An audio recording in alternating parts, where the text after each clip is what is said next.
오늘은 고난의 용광로 제2부 5번째 고난의 삶에 대해서 알아보기로 합니다. 지난번에 이어서 2번째입니다.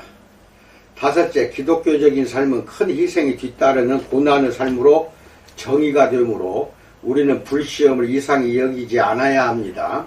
그리스도께서는 기독교적인 삶이 편안하고 안락하고 형통한 삶이라고 가르치시지 않으셨습니다.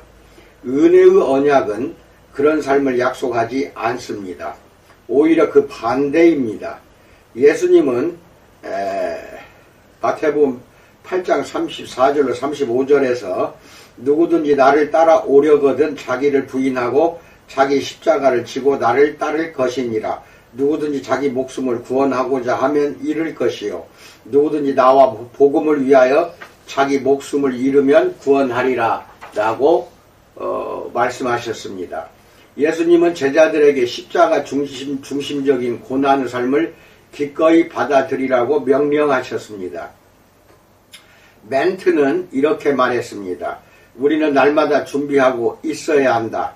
짐꾼들이 길거리에 서서 누가 일을 시켰을 때 즉시 짐을 질 준비를 하고 있는 것처럼 그리스도인들도 그리스도께서 요구하실 때 언제라도 자신의 짐을 질 준비를 하고 있어야 한다라고 말합니다.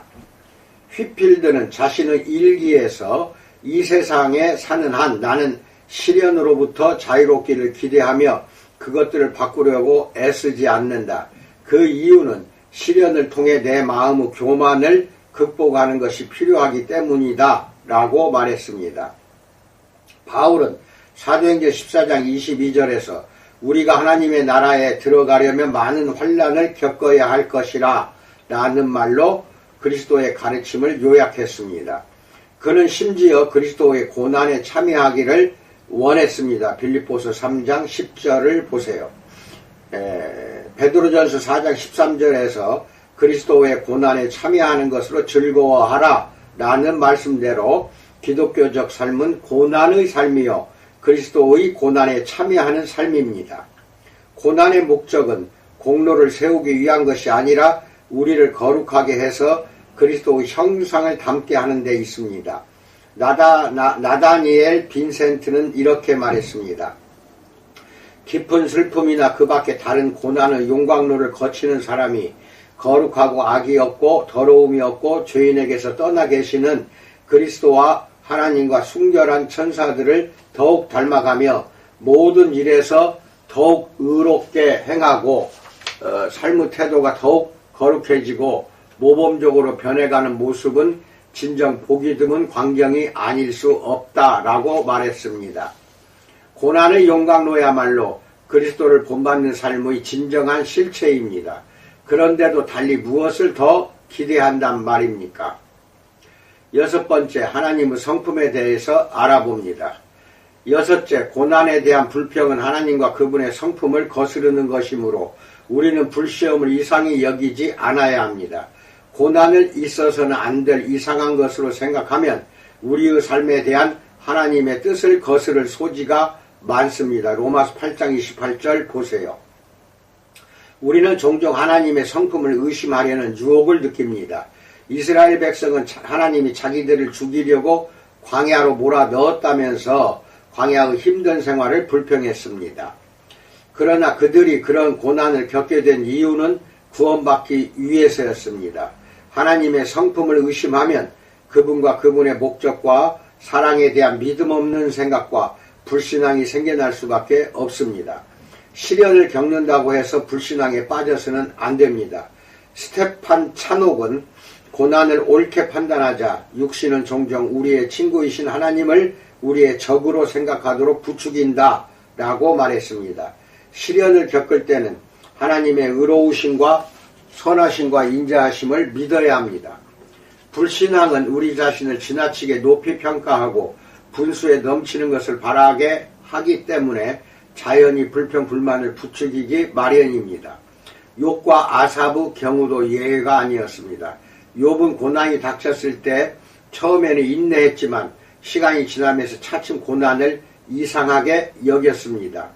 그는 친구들로부터 비난을 받고 의지가 약해지자 하나님을 의심하기 시작했고 급기야는 자신의 생일을 저주하기까지 했습니다. 욥기 3장 1절 보세요. 사실 그의 고난은 피조물인 그의 연약함과 하찮음을 깨닫게 하고 하나님의 위대하심을 드러내기 위한 목적을 지닌 것이었습니다. 나중에 욥은 이 사실을 깨닫고 자신의 손으로 입을 가리며 하나님께 대한 불평을 멈추었습니다. 욥기 40장 4절 보세요. 아삽은 악인들의 번영과 자신의 상황을 비교하면서 자기도 행복하고 형통한 삶을 살 자격이 충분하다고 생각했습니다. 내가 악인의 형통함을 보고 질투하였음이로다. 시편 13편 3절에서 말씀하듯이 그는 고난을 겪게 되자 불평했습니다. 우리도 하나님이 허락하신 축복에 감사하지 않거나 우리와 다른 사람들의 삶을 비교할 경우에는 시련을 이상하게 여길 수밖에 없습니다. 우리는 값없이 주어지는 하나님의 선물과 분수에 넘치는 은혜를 받아 참으로 부유한 존재가 되었습니다. 불평, 불만은 그런 사실을 옳게 인식하지 못한 데서 비롯한 결과입니다. 조지프 홀은 오 하나님, 제가 달갑지 않은 시련으로 인해 갈등을 겪고 있을 때 주님의 풀무로부터 이따금 바람이 불어오지 않는다면 저는 마땅히 저의 상태를 의심해 봐야 할 것입니다. 만일 그 바람이 새롭게 불어오지 않으면 제 안에서 미약하게 빛나고 있는 은혜의 불씨가 곧 꺼지고 말 것입니다. 그 불씨들이 불꽃을 일으킬 때까지 바람을 불어주시고 일어난 불꽃들이 거센 불길이 되어 주님을 향해 타오르기까지 불을 지펴주소서라는 기도로 고난의 용광로를 경험할 때 우리가 지녀야 할 정신적 태도를 잘 묘사했습니다. 아삽은 나중에 후에는 영광으로 나를 영접하시리니 라고 시편 73편 24절에서 고백했습니다. 우리 삶에 대한 속된 생각, 우리는 고난보다 더 나은 것을 받을 생각이 있다는 생각 등과 더불어 싸우는 것이 참으로 중요합니다. 7번째, 하나님의 임재에 대해서 말합니다. 7째, 하나님은 고난을 겪는 자기 백성들과 함께 계심으로 불시험을 이상하게 여기면 안 됩니다. 하나님은 이사야를 통해 자기 백성이 고난을 겪을 때 그들과 함께 하겠다고 약속하셨습니다. 그분은 내가 물 가운데로 지날 때에 내가 너와 함께 할 것이라. 강을 건널 때에 물이 너를 침몰하지 못할 것이며 내가 불 가운데로 지날 때에 타지도 아니할 것이요 불꽃이 너를 사르지 못하리니 라고 이사야서 43장 2절에서 말씀하셨습니다. 이사야는 63장 9절에서 그들의 모든 환난에 동참하사 자기 앞에 사자로 하여금 그들을 구원하시며 그의 사랑과 그의 자비로 그들을 구원하시고 옛적 모든 날에 그들을 드시며 안으셨으나 라는 말로 하나님이 자기 백성과 함께 하실 것이라고 예언했습니다. 이런 사실이 다니엘의 세 친구에 관한 이야기를 통해 구체적으로 예시되었습니다. 느부갓네살 왕이 사드락, 메삭, 아벳느고를 던져 넣었던 풀무불은 입구가 있었습니다. 왕은 그 입구를 통해 그들이 얼마나 빠르게 재로 변할 것인지를 지켜보았습니다. 그런데 안을 들여다본 그는 깜짝 놀라지 않을 수 없었습니다. 우리가 결박하여 불 가운데 던진 자는 세 사람이 아니었느냐 하니 그들이 왕에게 대답하여 이르되 왕이여 올소이다 하더라. 왕이 또 말하여 이르되 내가 보니 결박되지 아니한 네 사람이 불 가운데로 다니는데 상하지도 아니하였고 그 넷째의 모양은 신들의 아들과 같도다 하고 다니엘 3장 24절로 25절에서 말합니다. 네 번째 사람은 바로 임마누엘이신 그리스도였습니다. 그분이 불뭇불 속에서 그들과 함께 계셨습니다. 스팔전은 우리에게 묻습니다. 활활 타는 불뭇불 속에 있더라도 하나님을 굳게 신뢰하는 믿음으로 그분의 아들처럼 생기신 분이 은혜로운 임재로 우리를 보호해 주실 것을 확신할 수 있겠습니까? 라고 말합니다. 하나님의 백성은 고난을 겪는 동안 종종 하나님의 친밀한 임재를 가장 생생하게 의식하곤 합니다. 그들은 바울처럼 디모데후서 4장 16절로 17절에서 나와 함께한 자가 하나도 없고 다 나를 버렸으나 주께서 내 곁에 서서라고 말합니다. 하나님은 때로 우리가 시련을 겪을 때 우리에게 가장 가까이 다가오십니다. 우리의 주님이요 구원자요 주인이요 친구이신 하나님이 우리가 고난받을 때 우리와 함께 계시는데 불시험을 이상하게 여겨서야 되겠습니까? 바울은 이렇게 말했습니다. 로마서 8장 31절, 35절, 38절, 39절에서 그런즉 이 일에 대하여 우리가 무슨 말 하리요? 만일 하나님이 우리를 위하시면 누가 우리를 대적하리요? 누가 우리를 그리스도의 사랑에서 끊으리요? 환난이나 공고나 박해나 기근이나 적신이나 위험이나 칼이랴. 내가 확신하노니 사망이나 생명이나 천사들이나 권세자들이나 현재일이나 장래일이나 능력이나 높음이나 깊음이나 다른 어떤 피조물이라도 우리를 우리 주 그리스도 예수 안에 있는 하나님의 사랑에서 끊을 수 없으리라 라고 말합니다. 하나님은 우리가 시련을 겪는 동안 줄곧 우리를 지켜보십니다. 존 다우 네임은 하나님은 하늘에 계시고 우리는 땅에 있기 때문에 그분이 마치 멀리서 우리를 지켜보고 계신 것 같지만 사실은 신중한 의사가 환자를 면밀히 살펴보는 것처럼 하나님도 그분의 계획대로 우리를 깨끗하게 정화하고자 할 때 우리의 곁에 가까이서 계신다라고 말했습니다. 하나님은 고난을 겪는 자기 백성과 함께 하실 뿐 아니라 그들의 고난에 직접 동참하십니다. 다시 말해 하나님은 그리스도를 보내 고난과 죽음을 당하게 하셨습니다.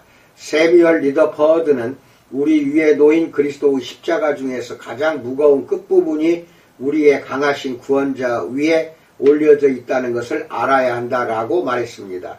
그리스도께서는 다메섹으로 가던 바울에게 나타나서 사도행전 9장 4절에서 사울아 사울아 네가 어찌하여 나를 박해하느냐라고 물으셨습니다.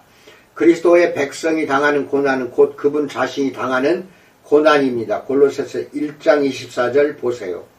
그분은 용광로 안에 있는 우리와 함께 계십니다. 그분은 자기 백성의 죄값을 치르기 위해 겟세마네와 골고다의 불속을 통과하셨습니다. 그분은 하나님의 백성을 향한 하나님의 진노 거센 불길을 끄기 위해 친히 그 진노의 불길을 통과하셨습니다. 하나님이 우리와 함께 계시고 그리스도의 능력이 우리에게 임하면 우리는 연약함 속에서조차 기뻐할 수가 있습니다. 8번째, 자유에 대해서 알아봅니다. 8째, 불시험을 이상하게 여기면 안 되는 이유는 그것을 통해 주어지는 자유 때문입니다. 다니엘의 세 친구는 풀무불 속에서 하나님의 임재를 경험했을 뿐 아니라 머리털 한 올 그을리지 않았고 옷도 불타지 않았습니다. 다니엘서 3장 27절 보세요. 그러나 놀랍게도 불타버린 것이 하나 있었습니다. 그것은 다름 아닌 그들을 결박한 줄이었습니다. 풀무불에 들어가기 전까지만 해도 그들은 밧줄에 결박되어 걸을 수조차 없었습니다. 그러나 그들이 당한 고난의 원천이었던 불이 그들을 자유롭게 걷게 만들어 주었습니다. 여기에는 영적 비유가 감추어져 있습니다. 박해나 시련의 시험을 거치는 하나님의 백성들은 하나님이 불시련으로부터 자기들을 보호하실 뿐 아니라 그것을 이용해 자기들을 속박하던 것을 불태워 없애주셨다고 간증합니다. 토머스 왓슨은 우리가 전에는 영혼 안에 죽여 없애지 못한 정욕이 존재한다는 것을 알지 못했지만 고난의 폭풍우가 닥치자 비로소 불신앙과 조급함과 육신적인 두려움을 발견하게 되었고 많은 죄들이 고난의 폭풍우에 의해서 쓰러지게 되었다라고 말했습니다. 시련을 통해 인간에 대한 두려움으로부터 자유롭게 될 수도 있고 세상을 사랑하는 마음으로부터 자유롭게 될 수도 있습니다. 또한 죽음에 대한 두려움으로부터 자유롭게 될 수도 있습니다. 하나님은 고난과 시련과 박해를 이용해 자기 백성에게 자유를 주십니다. 마르틴 루터도 보름스 의회에서 교황청의 신문에 담대하게 맞섰을 때 이런 자유를 경험했습니다. 스코틀랜드 출신의 선교사 존 패튼도 그런 경험을 자주 했습니다. 그는 타나섬의 식인종들 사이에서 선교활동을 하는 동안 혹독한 고난을 겪었지만 늘 절망과 고통과 위험으로부터 자유를 얻었습니다. 리처드 십스는 가난과 고난은 교만을 부추기는 힘을 제거한다라고 말했습니다. 바울도 그런 경험을 했습니다. 그는 죽음의 위험을 겪으면서 죽은 자를 다시 살리시는 하나님을 통해 자기를 의존하려는 생각을 내려놓고 자유롭게 되었습니다. 고린도후서 1장 8절로 11절 보세요. 이처럼 불시험은 신자들을 속박하던 것을 제거해 자유를 줍니다. 그런데 그것을 이상하게 여겨야 할 이유가 무엇입니까? 그리스도께서는 고난의 용광로를 거치는 우리를 인도할 뿐 아니라 놀랍게도 그것을 통해 우리에게 자유를 허락하십니다. 9번째, 주님의 계획과 뜻에 대해서 알아봅니다. 9번째, 불시험을 이상하게 여기면 안 되는 이유는 그 결과가 우리를 향한 하나님의 계획과 뜻에 온전히 일치하기 때문입니다. 이것이 너희 믿음의 확실함은 불로 연단하여도 없어질 금보다 더 귀하여 예수 그리스도께서 나타나실 때에 칭찬과 영광과 존귀를 얻게 할 것이니라 라고 베드로전서 1장 7절에서 말한 그 베드로의 말에 담긴 정확한 의미입니다. 우리는 가능하면 고난을 피하고 싶어 합니다. 그러나 용광로는 그 안에 있는 금과 은을 손상시키지 않습니다. 브룩스는 하나님의 백성이 겪는 모든 고난에 대한 하나님의 계획은 단지 그들을 시험하려는 것입니다. 무지한 사람들이 생각하는 것과는 달리 하나님의 계획은 그들을 해치거나 파멸시키기 위한 것이 아니다라고 말했습니다. 용광로는 금과 은을 더 순수하게 만드는 역할을 할 뿐입니다. 하나님의 백성은 그분의 특별한 소유로 일컬어집니다. 때로는 그런 보배로운 백성을 정화하는 수단으로 불시험보다 더 좋은 것이 없습니다. 고난받는 마음은 고난 속에서 하나님께 더욱더 가까이 붙어 있기를 원할 뿐 아니라 그분의 매서운 징계를 정당하게 여기고 그것이 의롭고 거룩한 처사임을 인정하는 은혜로운 마음입니다.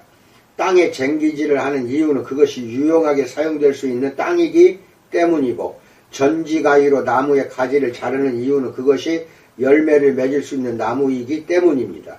그와 마찬가지로 하나님의 백성이 고난을 당하는 것은 그들이 그만큼 보배롭다는 의미를 담고 있습니다.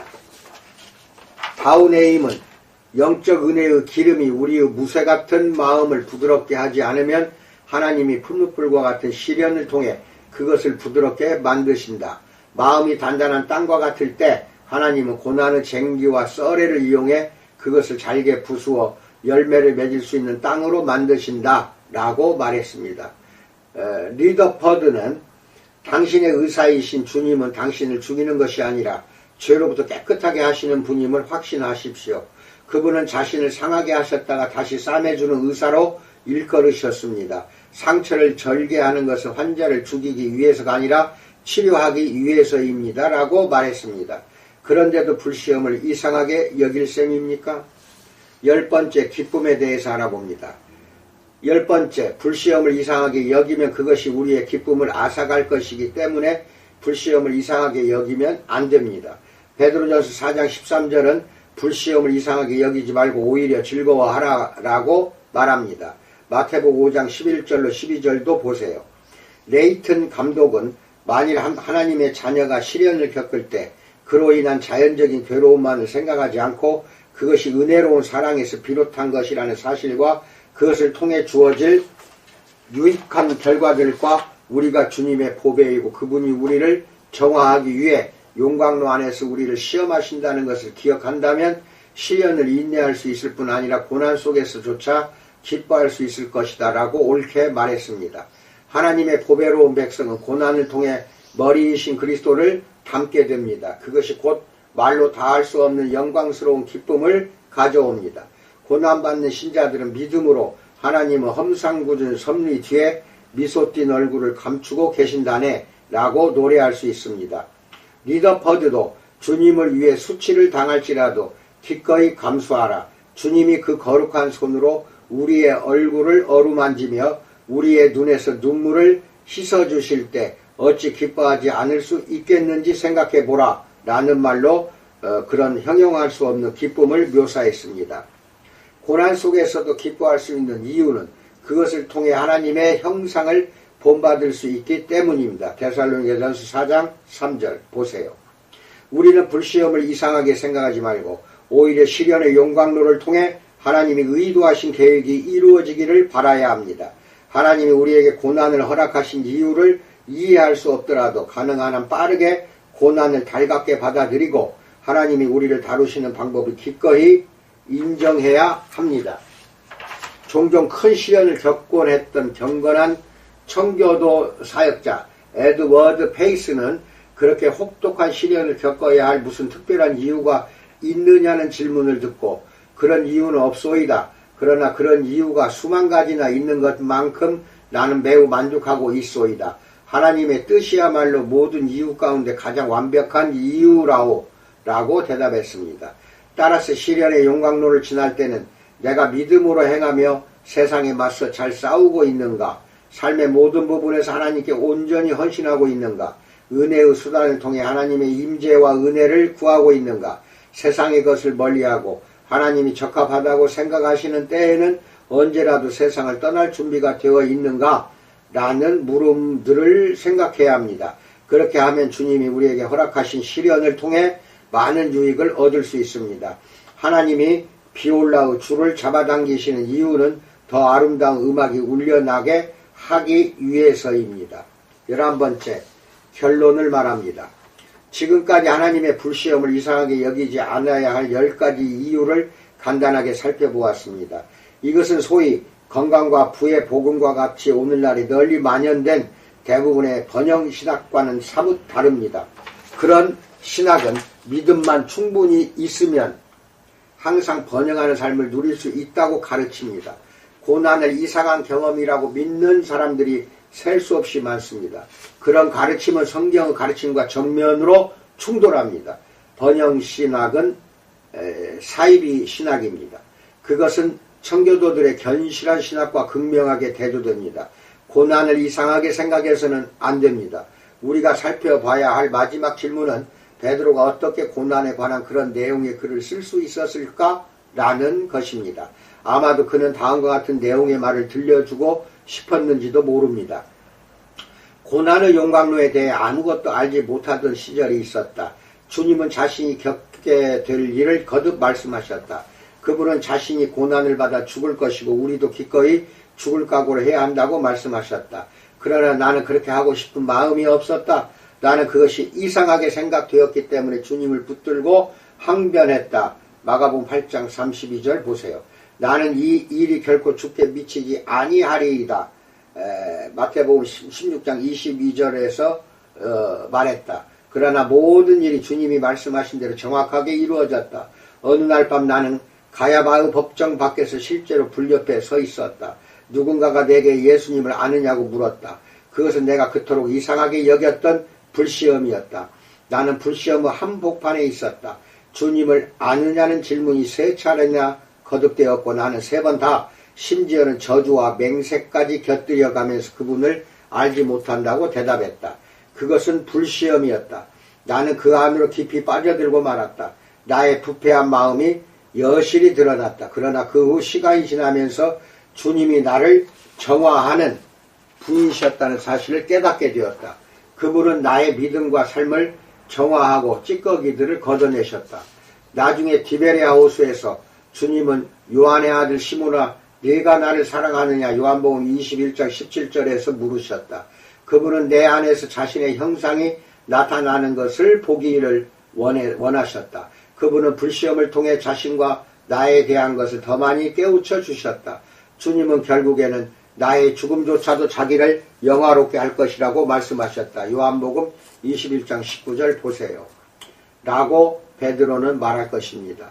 물론 무모하게 고난의 용광로 속으로 뛰어들라는 말은 아닙니다. 그러나 은혜와 확신 안에서 성장하기를 원한다면 주님이 고난의 용광로를 통해 우리를 위한 계획을 이루신다는 사실을 인정해야 마땅합니다. 우리는 고난을 이상하게 여기지 말고 그것을 받아들일 준비를 해야 합니다. 찰스 스펄전과 그의 아내 수잔나는 심실에 이사야서 48장 10절 보라 내가 너를 고난의 풀무불에서 택하였노라 라는 말씀이 적힌 액자를 걸어 놓았다고 합니다. 시련이 이상하지 않다는 것을 생생하게 상기시켜 주는 말씀이 아닐 수 없습니다. 면류관을 얻기 위해 달려가는 사람은 비가 와도 그렇게 신경 쓰지 않습니다. 우리의 시련을 완벽하게 계획하고 그것을 이용해 우리를 정화하며 자신의 형상을 더욱 닮게 하는 하나님이 우리의 방패와 힘이 되시며 고난의 용광로가 영원히 사라질 때까지 우리를 보존하시며 의인들이 태양과 별처럼 찬란하게 빛나며 영원히 하나님을 찬양하게 하실 것입니다. 아멘. 두 번에 나누어서 우리들의 고난에 대한 성찰을 깊이 있게 알아보았습니다. 잘 들으시고 잘 깨닫는 여러분과 내가 되기를 주님의 이름으로 축원드립니다. 감사합니다.